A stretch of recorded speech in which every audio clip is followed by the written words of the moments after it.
પ્રકરણ 2 વ્યવહારોની દ્વિઅસર અને ખાતાના પ્રકાર. વ્યવહારોની દ્વિઅસર સમજતા પહેલા સૌથી પહેલા વ્યવહારો શું છે, બરોબર, અને ધંધાની અંદર જે વ્યવહારો કરવામાં આવે છે એ વ્યવહારો વિશે આપણે સમજવાનું છે. જો પેઢીની અંદર કે ધંધાની અંદર વ્યવહારો ન થાય, આપણે કોઈ દુકાન ખરીદી છે અને એ દુકાનમાંથી આપણે વસ્તુનું માલનું વેચાણ કરવાનું છે, પણ એ વસ્તુની આપણે ખરીદી કે વેચાણ બંને કરીએ જ નહીં તો શું થશે? તો એ વ્યવહાર થયો નથી એમ કહેવાશે. હવે જો દુકાનની અંદર કોઈ પણ પ્રકારનો વ્યવહાર થયો ન હોય તો આપણે હિસાબો લખી શકશું? આપણે હિસાબો લખવા માટે શું જોઈશે? કે ધંધાની અંદર ખરીદ કે વેચાણ કંઈ થવું જોઈએ, બરોબર.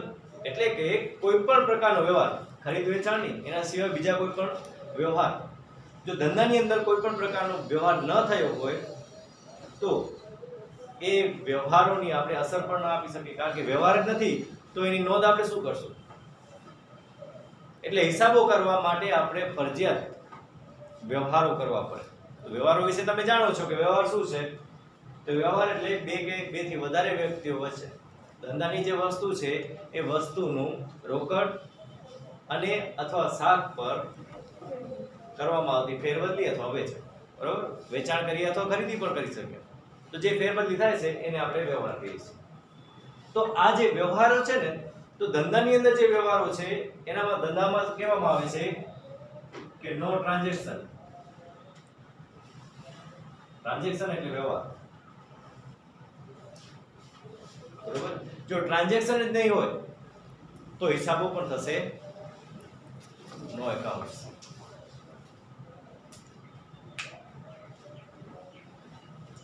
આપણે એકાઉન્ટિંગ કોને કરશું? આપણે હિસાબો કોને લખશું? જે વ્યવહારો થયા હશે એના, બરોબર. એમને આપણે કોઈ પણ બુકમાં લખાણ નહીં કરીએ. આપણે જે લખાણ કરવાનું છે, આપણે હિસાબો જે કરવાના છે શેમાંથી કરશું? આપણે જે વ્યવહારો થશે એ વ્યવહારો. તો જે વ્યવહારો થાય છે એ વ્યવહારોમાં આપણે શું ધ્યાનમાં રાખવાનું છે કે ધંધાની અંદર જે વ્યવહારો થાય છે, બરોબર,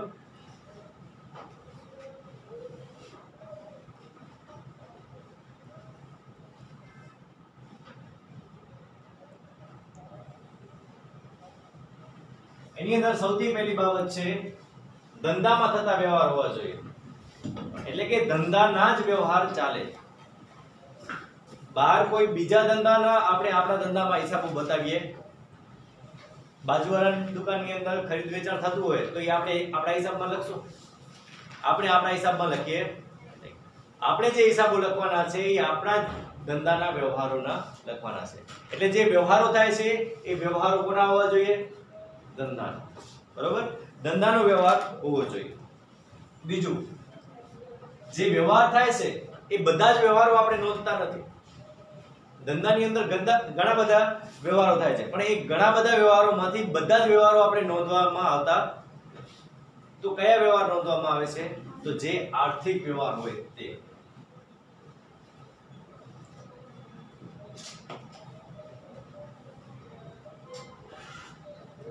વ્યવહાર કેવા હોવો જોઈએ? આર્થિક વ્યવહાર. હવે આર્થિક જે વ્યવહાર હશે ને, તો એવા વ્યવહારનું નાણાંમાં મૂલ્ય પણ માપી શકાય. સમજી લો કે આપણે અનાજની ખરીદી કરવી છે. 10 કિલો અનાજ 700 રૂપિયા આપીને ખરીદી આવ્યા. 10 કિલો અનાજ 700 રૂપિયા આપીને ખરીદી આવ્યા. તો અહીંયા જે 700 રૂપિયા આપણે આપવાના છે અથવા તો આપશું, બરોબર, એ 700 રૂપિયા સુધી જશે. એ જે આપણે વ્યવહાર કર્યો છે ને એનું નાણાંમાં મૂલ્ય. એટલે કે આપણે જે વ્યવહાર કર્યો છે અનાજની ખરીદીનો, તો એ અનાજની ખરીદી આપણા માટે વ્યવહાર થયો. અને એ વ્યવહાર કેવો છે? આર્થિક વ્યવહાર તો છે જ, કારણ કે આપણે રૂપિયા આપીને એ લેવાના છે. પણ એનું નાણાંમાં મૂલ્ય હોવું જોઈએ. એટલે કે આપણે એના માટે 700 રૂપિયા ચૂકવ્યા છે, તો 10 કિલો માટે આપણે 700 રૂપિયા ચૂકવ્યા છે, તો એ 700 રૂપિયા એના માટે નાણાંમાં મૂલ્ય કહેવાય. તો જે વ્યવહાર છે એનું નાણાંમાં મૂલ્ય હોવું જોઈએ.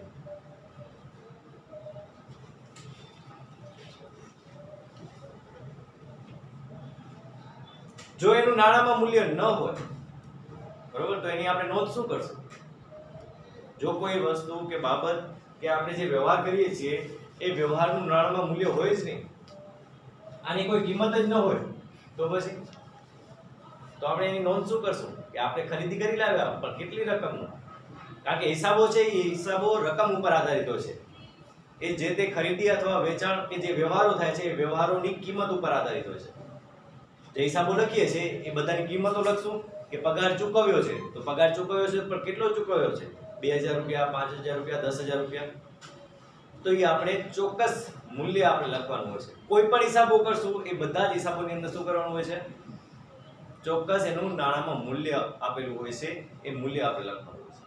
તો અહીંયા પણ એનું નાણાંમાં મૂલ્ય હોવું જોઈએ. હવે જે નાણાંમાં મૂલ્ય છે, સમજી લો કે આ 700 રૂપિયા છે, આપણે ખરીદી કરી, બરોબર, ખરીદીનો વ્યવહાર કરી દીધો છે, તો એનો જે 700 રૂપિયા મૂલ્ય છે તો એ આપણે અત્યારે પણ ચૂકવી શકીએ અથવા તો ભવિષ્યમાં પણ ચૂકવી શકીએ. તો એ જે વ્યવહાર છે એ વ્યવહાર રોકડ વ્યવહાર હોય અથવા શાક પરનો પણ હોઈ શકે. આ જે વ્યવહાર છે એ વ્યવહાર કેવો હોઈ શકે, તો રોકડ વ્યવહાર પણ હોઈ શકે અને શાક પરનો વ્યવહાર હોઈ શકે. કે જો આપણે આ 700 રૂપિયા અનાજની ખરીદી કરીએ છીએ તો એ જે અનાજ છે એ અનાજની અંદર આપણે રૂપિયા 700 તરત જ આપ્યા, એ વેપારીને 700 રૂપિયા આપી દીધા, તો એ વ્યવહાર કેવો થઈ ગયો, રોકડ વ્યવહાર થઈ ગયો, બરોબર. જો એ વેપારીને આપણે ભવિષ્યમાં નાણાં ચૂકવવાનું વચન આપીએ તો શું થશે, તો આપણે એને શાક પર માલ ખરીદ્યો છે એવું આપણે કહી શકીએ. એના પછી આ જે વ્યવહાર છે એ વ્યવહાર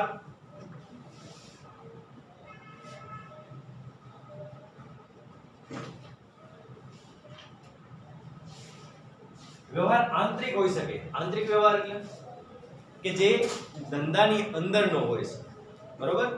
જેમ કે ધંધાનો માલિક ધંધાને મૂડી આપે છે તો એ શું કહેવાશે, આંતરિક જ વ્યવહાર કહેવાશે, કારણ કે એ ધંધા અને ધંધાના માલિક વચ્ચેનો વ્યવહાર છે. સમજાય છે આંતરિક વ્યવહાર, કે બહારની વ્યક્તિ એની અંદર કોઈ ઇન્ક્લુડ થતી નથી. તો જે ધંધાનો માલિક છે એનો અને ધંધાનો વ્યવહાર એટલે એ થઈ છે આંતરિક વ્યવહાર. તો એ વ્યવહાર આંતરિક પણ હોઈ શકે. ઘણી વખત જે મૂડી આપે છે એના ઉપર વ્યાજની ગણતરી આવતી હોય છે.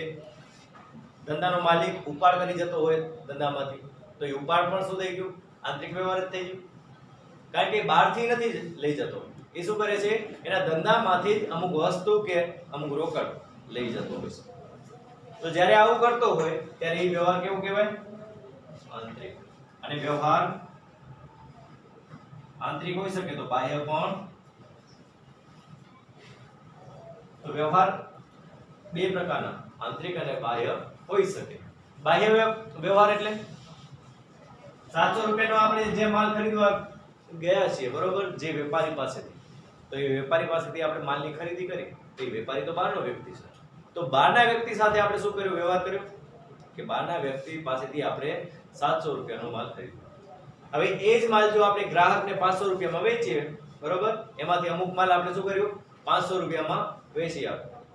તો 700 રૂપિયાનો માલ માંથી અમુક માલ આપણે બીજા કોઈ ગ્રાહકને વેચ્યો, તો એ ગ્રાહકને વેચીએ છે તો એ ગ્રાહક પણ બહારની વ્યક્તિ થઈ. તો બહારની વ્યક્તિ સાથે કોઈ પણ વ્યવહાર થશે એ શું કહેવાશે, બાહ્ય વ્યવહાર, બરોબર.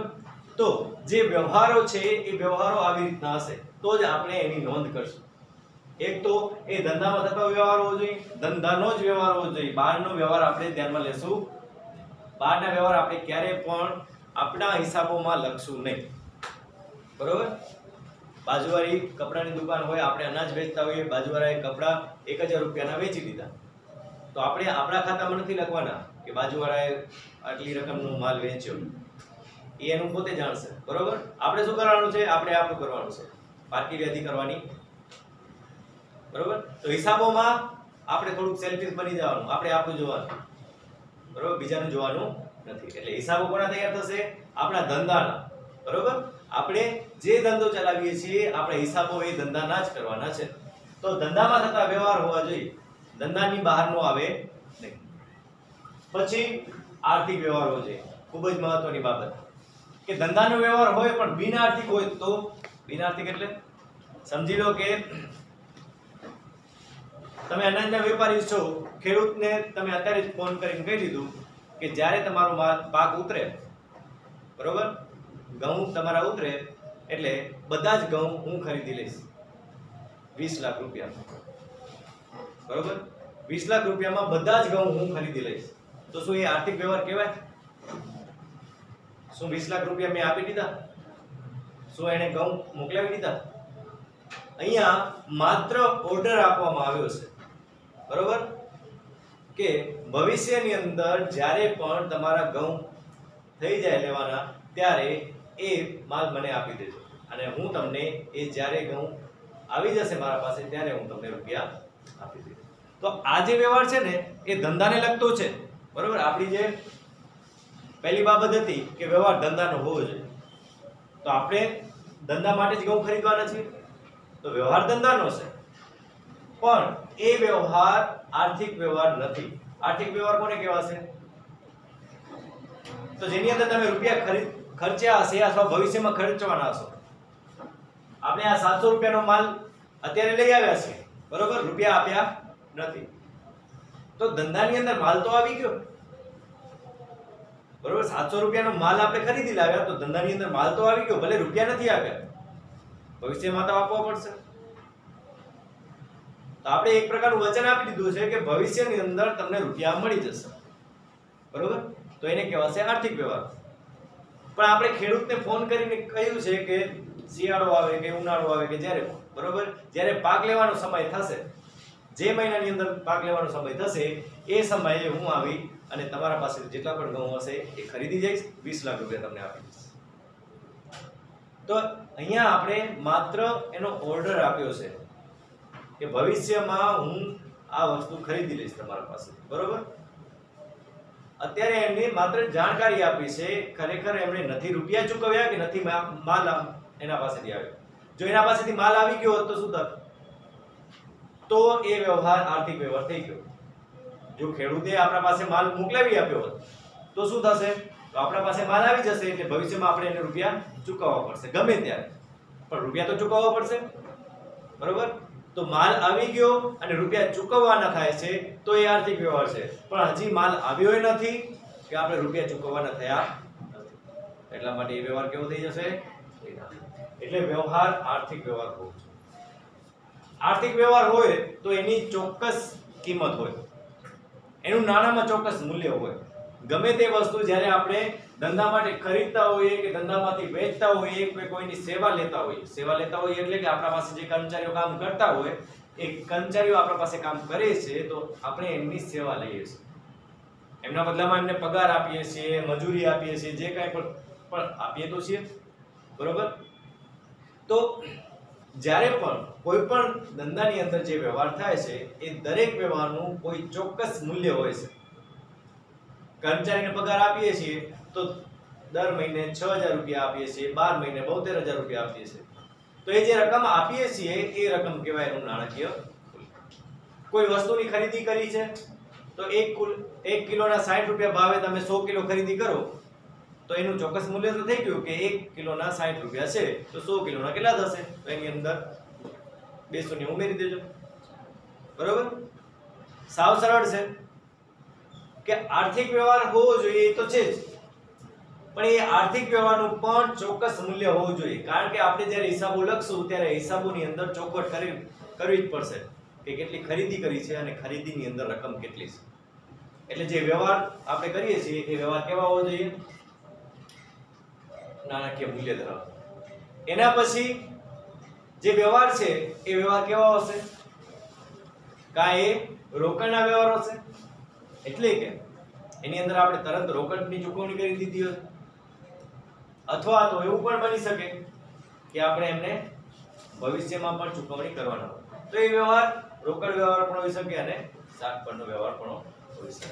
અને એ જે વ્યવહારો છે એ વ્યવહારો આંતરિક વ્યવહાર પણ હોઈ શકે અને બાહ્ય વ્યવહાર પણ હોઈ શકે, બરોબર. આટલી વસ્તુ યાદ રાખવાની છે કે જે વ્યવહારો છે એ વ્યવહારો કેવા હોય તો આપણે એની નોંધ કરીએ. તો એના માટે સૌથી પહેલા વ્યવહાર થવા જોઈએ. જો વ્યવહાર થશે તો જ એકાઉન્ટ લખાશે, વ્યવહાર થશે તો જ હિસાબો ગણાશે. જો વ્યવહાર જ નહીં થયા હોય તો હિસાબો થશે નહીં. તો વ્યવહારો કેવા હોવા જોઈએ? તો વ્યવહારો આ મુજબના હોવા જોઈએ. જો આ મુજબનો વ્યવહાર હશે તો જ એની આપણે ગણતરી કરવાની હશે, એના હિસાબો લખવાના હશે.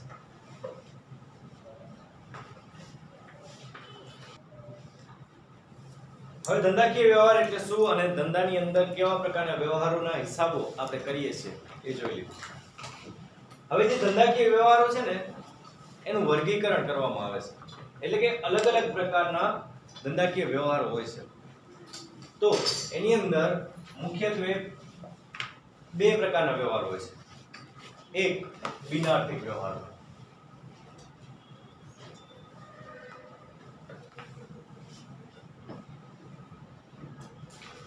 બિનઆર્થિક વ્યવહારો એટલે કે જેની અંદર નાણાંની લેવડ દેવડ થતી નથી. બિનઆર્થિક વ્યવહારો એટલે કયા હશે? તો નાણાંની લેવડ દેવડ થતી નથી. નાણાંમાં મૂલ્ય હોતું નથી. રૂપિયા આપવામાં નથી આવતા કે લેવામાં નથી આવતા કે એનું નાણાંમાં મૂલ્ય જ નથી હોતું. જે વ્યવહારો થાય છે એ વ્યવહારો જો એવા હોય કે જેનું નાણાંમાં મૂલ્ય ન હોય તો નાણાકીય મૂલ્ય હોતું નથી, તો એવા જે બિનઆર્થિક વ્યવહારો છે એ ચોપડે નોંધાશે નહીં.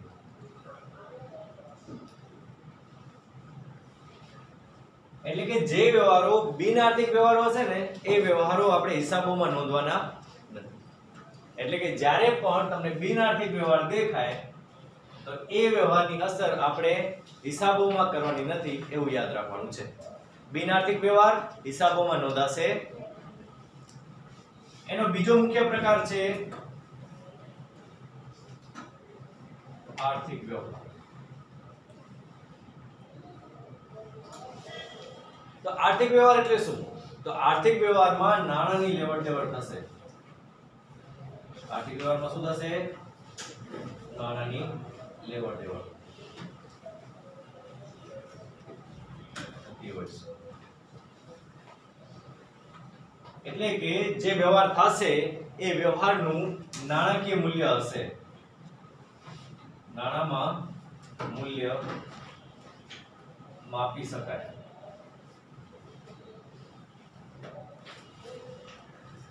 નાણાંની લેવડ દેવડ થતી હોય છે અને એ વ્યવહારનું આપણે નાણામાં મૂલ્ય માપી શકાય છે. એટલે કે જે વ્યવહાર થયો છે એ કેટલા રૂપિયાનો થયો છે જો આપણે એ જાણવું હોય તો જાણી શકીએ છીએ. બરોબર? પછી આ જે નાણાંની લેવડ દેવડ થાય છે એ તાત્કાલિક એટલે કે અત્યારે જ વર્તમાનમાં ચૂકવી આપવામાં આવે છે અથવા ભવિષ્યમાં. તો નાણાંની જે લેવડ દેવડ છે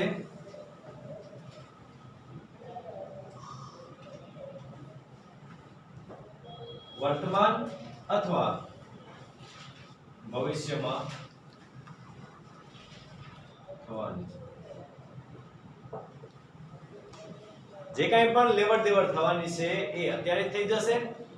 જો અત્યારે ન થાય તો ભવિષ્યમાં થઈ જશે. એટલે જે નાણાંની લેવડ દેવડ થવાની છે એ જ આર્થિક વ્યવહાર કહેવાશે. બરોબર? એના સિવાય બધા જે વ્યવહારો છે કે જેમાં નાણાંની લેવડ દેવડ ન થતી હોય એને આપણે કહી દઈશું બિનઆર્થિક. તો આર્થિક વ્યવહાર નાણાંની લેવડ દેવડ થતી હોવાથી ચોપડે નોંધાય છે.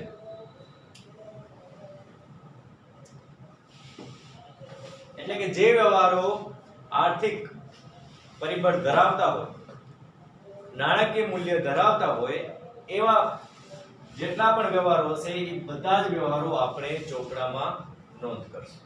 બરોબર?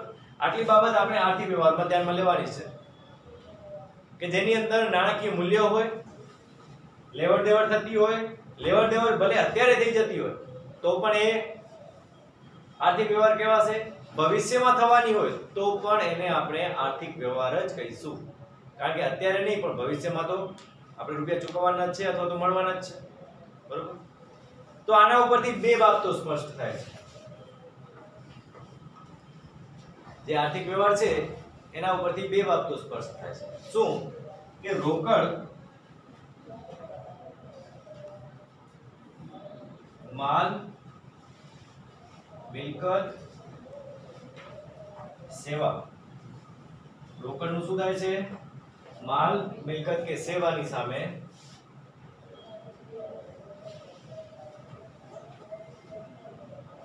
તાત્કાલિક લેવડ દેવડ.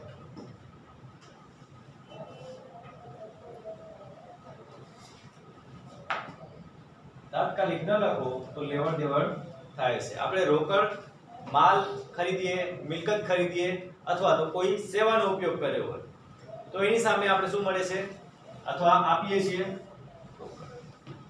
એટલે કોઈ પણ આપણે મિલકત ખરીદીએ, પંખાની ખરીદી કરી, આપણે રોકડ રકમ તરત જ ચૂકવી આપી, અથવા તો એવું પણ નક્કી કરી શકીએ કે પાછળથી આપણે એ આપી શકીએ. તો જો અત્યારે ચૂકવી આપ્યા તો એ શું કહેવાશે?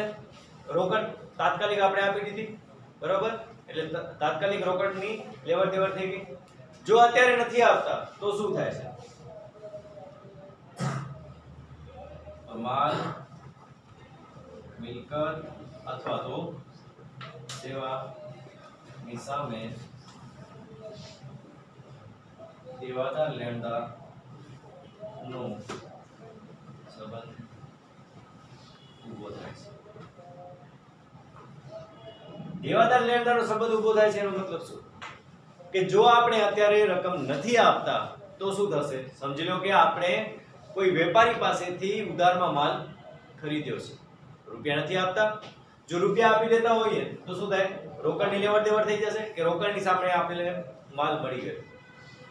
પણ હવે અહીંયા આપણે શું કર્યું કે અહીંયા આપણે વેપારી પાસેથી માલની ઉધારમાં ખરીદી કરી. માલ તમે ઉધારમાં લઈ આવ્યા તો શું થશે? વેપારી તમારા ઉપર રૂપિયા માંગશે, બરોબર? તો વેપારી આપણા ઉપર રૂપિયા માંગે એટલે આપણી જવાબદારી કહેવાય કે આપણે એને એટલી રકમ ચૂકવવાની છે. તો એ જે વેપારી છે એ આપણા માટે શું થઈ જશે? શું કહેવાશે? વેપારી લેણદાર કહેવાશે, બરોબર? તો આપણે એના શું થઈ ગયા?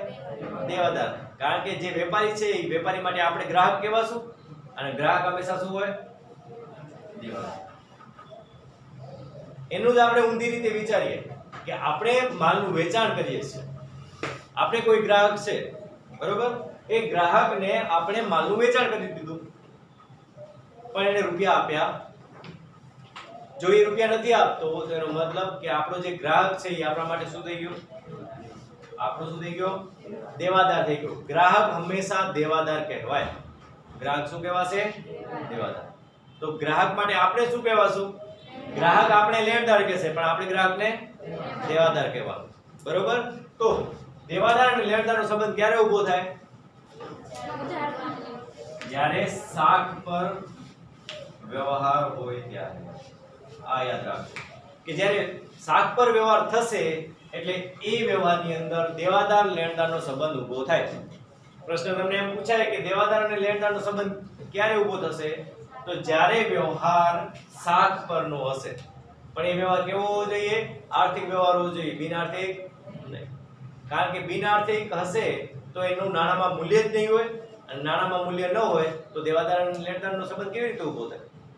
દેવાદાર અને લેણદારનો સંબંધ ક્યારે ઊભો થશે? જ્યારે તમે અમુક રકમની વસ્તુ કોઈ પાસેથી ખરીદશો અથવા વેચશો તો અમુક રકમ હોવી જોઈએ. એ પછી 2000 હોય કે 2 રૂપિયા હોય, બરોબર? એ રકમ હશે તો જ દેવાદાર અને લેણદારનો સંબંધ ઊભો થશે, નહીં તો નહીં. તો આપણે બે વસ્તુ યાદ રાખવાની છે કે જે આર્થિક વ્યવહાર હશે ને એની અંદર કાં તો રોકડની તરત જ લેવડ દેવડ થઈ જશે અને કાં તો ભવિષ્યમાં થશે, પણ થશે, બરોબર? રોકડની લેવડ દેવડ થવાની જ છે. એ અત્યારે થાય કે ભવિષ્યમાં થાય, ગમે ત્યારે, પણ રોકડની લેવડ દેવડ થવાની જ છે. તો જો અત્યારે થઈ જાય તો એ રોકડની સામે જે કાંઈ પણ માલ મિલકત કે વસ્તુની ખરીદી કરી હોય તો એ રોકડની સામે તરત એની લેવડ દેવડ થશે. જો અત્યારે રૂપિયા નથી આપતા તો શું થશે? તો પછી દેવાદાર અને લેણદારનો સંબંધ ઊભો થાય છે, બરોબર? આટલી વસ્તુ આપણે એની અંદર યાદ રાખવાની છે. તો ધંધાના ચોપડામાં ધંધાના આર્થિક વ્યવહારો જ નોંધવામાં આવે છે. આર્થિક વ્યવહાર હશે તો જ એની નોંધ થશે. ધંધાના એવા વ્યવહારો કે જેમનું નાણાંમાં મૂલ્ય માપી શકાય, નાણાંની અંદર એનું મૂલ્ય માપી શકાય તો જ એને આર્થિક વ્યવહાર કહેવામાં આવે છે. જ્યાં નાણાંની લેવડ દેવડ તાત્કાલિક રોકડમાં અથવા ભવિષ્યમાં થવાની હોય તેને આર્થિક વ્યવહાર કહીશું. આર્થિક વ્યવહાર એટલે જેની લેવડ દેવડ વર્તમાનમાં થશે એટલે કે અત્યારે થઈ જશે અથવા તો ભવિષ્યની અંદર થવાની છે પણ રૂપિયા આપવાના છે અથવા તો મેળવવાના છે તો જ એ આર્થિક વ્યવહાર કહેવાશે. ભવિષ્યમાં થનાર નાણાંની લેવડ-દેવડ અંગે વર્તમાનમાં દેવાદાર અને લેણદારનો સંબંધ ઊભો થાય છે કે જ્યારે પણ આપણે ભવિષ્યમાં એટલે કે શાક પર માલનું ખરીદ વેચાણ કરશું ત્યારે દેવાદાર અને લેણદારનો સંબંધ ઊભો થશે. આર્થિક વ્યવહારની બે અગત્યની બાબતો કઈ છે તો એક તો રોકડની લેવડ-દેવડ થશે કે જે કંઈ પણ આપણે માલ મિલકત કે સેવાનો ઉપયોગ કર્યો છે તો એની સામે તરત રોકડ જશે બરોબર અથવા આવશે તો એને કહેવાશે રોકડની લેવડ-દેવડ. અથવા જો એ રોકડ પર વ્યવહાર ન હોય અને શાક પરનો જો વ્યવહાર હોય તો શું થશે તો દેવાદાર અને લેણદારનો સંબંધ ઊભો થાય છે. તો આ બે બાબતોમાંથી એક બાબતનું પાલન થાય તો વ્યવહારને નાણાંમાં માપી શકાય. કોઈ પણ બાબત જરૂરી નથી કે બંને હોય, માત્ર રોકડ આપી દીધી હોય તો પણ એ આર્થિક વ્યવહાર જ કહેવાશે અને જો માત્ર શાક પર ખરીદ વેચાણ થયું હોય તો પણ એ શું થશે આર્થિક વ્યવહાર જ કહેવાશે. તો આ બંનેમાંથી જે પણ શરતનું પાલન થતું હોય એને આપણે આર્થિક વ્યવહાર કહીશું. તો આર્થિક વ્યવહાર અને બિન આર્થિક વ્યવહારની અંદર તમારે શું યાદ રાખવાનું છે તો આર્થિક વ્યવહાર એટલે કે જે વ્યવહારની અંદર નાણાંની લેવડ-દેવડ થઈ છે અથવા ભવિષ્યમાં થવાની છે એટલું યાદ રાખી લો એટલે એ આર્થિક વ્યવહાર થઈ જશે. આર્થિક વ્યવહાર કોને કહેશું તો જે વ્યવહારની અંદર નાણાંની લેવડ-દેવડ થઈ છે અથવા ભવિષ્યમાં થવાની છે એને આપણે શું કહીશું આર્થિક. તો બિન આર્થિકમાં તો જે વ્યવહારની અંદર નાણાંની લેવડ-દેવડ થઈ નથી કે પછી ભવિષ્યમાં થવાની પણ નથી એને શું કહીશું બિન આર્થિક વ્યવહાર. તો ધંધાકીય આર્થિક વ્યવહારનું મુખ્ય લક્ષણ તેનું નાણાંમાં મૂલ્ય છે. નાણાંમાં મૂલ્ય હોય તો જ એ આર્થિક વ્યવહાર કહેવાશે. આર્થિક વ્યવહારોમાં ચોપડામાં નોંધવામાં આવે છે. આપણે ખબર છે કે જે કાંઈ પણ વ્યવહાર થશે એની આપણે ચોપડામાં નોંધ કરી દેશું. ઉદાહરણ આપેલું છે કે રાધેશ્યામ ફર્નિચર બનાવવાનો ધંધો કરે છે, રૂપિયા 30,000 ના લાકડાની ખરીદી કરવામાં આવી તો આ વ્યવહાર રાધેશ્યામના ધંધાનો વ્યવહાર કહેવાય કારણ કે એ ફર્નિચર બનાવશે તો ફર્નિચરમાં લાકડાની જરૂરિયાત રહેવાની છે તો એ એના માટે ધંધાનો વ્યવહાર કહેવાશે. તો એક તો વ્યવહાર ધંધાનો હોવો જોઈએ, બીજો આર્થિક હોવો જોઈએ બરોબર, ત્રીજું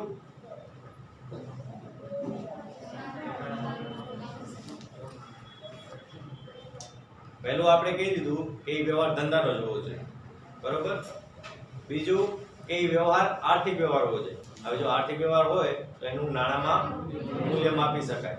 પછી નાણાંમાં ગમે એટલું મૂલ્ય હોય એ અત્યારે પણ રૂપિયા મળી શકે અને ભવિષ્યમાં એટલે કે રોકડ પરનો પણ વ્યવહાર હોઈ શકે અને શાક પરનો, અને છેલ્લે એ આંતરિક વ્યવહાર હોય કે બાહ્ય વ્યવહાર હોય. તો અત્યારે જે રાધેશ્યામ લાકડાની ખરીદી કરી લાવ્યો તો એ શું છે બાહ્ય ખરીદી. તો રાધેશ્યામ દ્વારા પોતાના ચોપડામાં આ વ્યવહાર ખરીદી તરીકે નોંધી શકશે. હવે આર્થિક વ્યવહારો છે એ આર્થિક વ્યવહારોના પણ ભાગ પડે છે. આર્થિક વ્યવહારોના કયા ભાગ પડે છે તો આર્થિક વ્યવહારોના મુખ્ય બે ભાગ પડે છે. કયા બે ભાગ તો એક છે રોકડ અથવા ઉધાર વ્યવહાર અને બીજો ભાગ પડે છે આંતરિક અથવા બાહ્ય વ્યવહાર. આંતરિક અને બાહ્ય વ્યવહાર આપણે પછી જોશું. અત્યારે આપણે રોકડ ઉધાર વ્યવહાર જોવાનું છે અને એની અંદર સૌથી પહેલું કે રોકડ વ્યવહાર એટલે શું. તો રોકડ વ્યવહાર એટલે શું થાય તો જેની અંદર આપણે રોકડનો વ્યવહાર કરીએ છીએ, જેની અંદર આપણે રોકડની ચૂકવણી કરીએ છીએ એ વ્યવહારને આપણે શું કહીશું રોકડ વ્યવહાર.